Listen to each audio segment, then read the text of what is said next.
I know is 10:35 and I can feel your arms around me.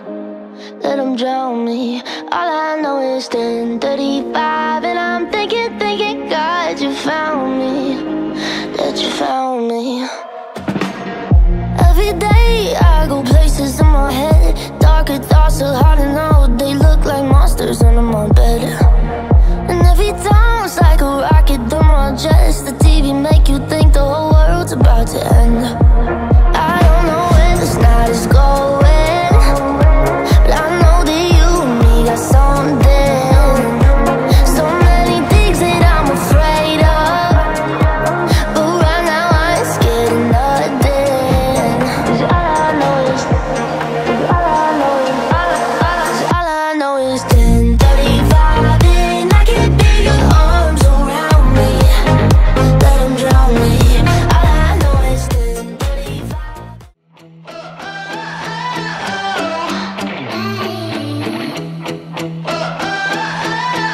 Happy birthday, Kristen May! Knock 'em over one by one. Sometimes we do it just for fun. Happy birthday sa apo namin si Kristen May. Happy birthday kang Kristen May. Siyempre, nagpasalamat ako sa Panginoon na bigyan siya ng mataas na buhay para madagdagan pa ang kanya pagkataon.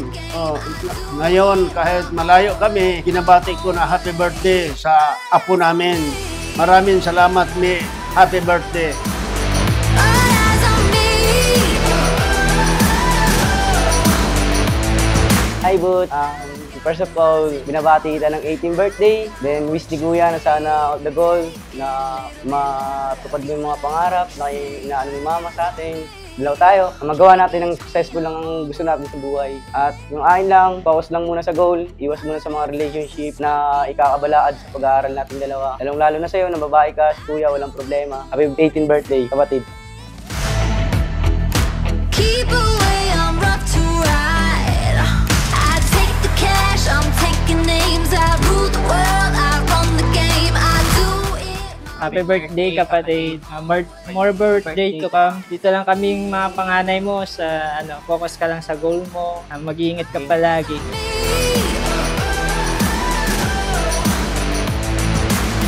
I've got the rising power.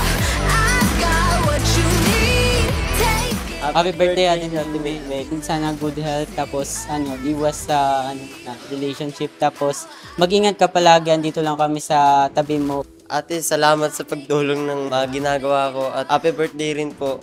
Baby Bots, sa ngayon hindi na kita baby, no? Kasi late ka na, dalagang-dalaga ka na. Huwag kakalimutan, nandito lang lagi si Mama.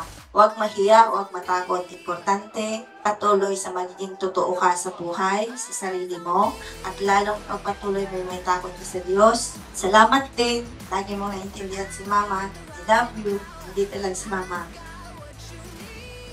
Happy birthday, Kristen! Happy 18th birthday, Ate Christine! Happy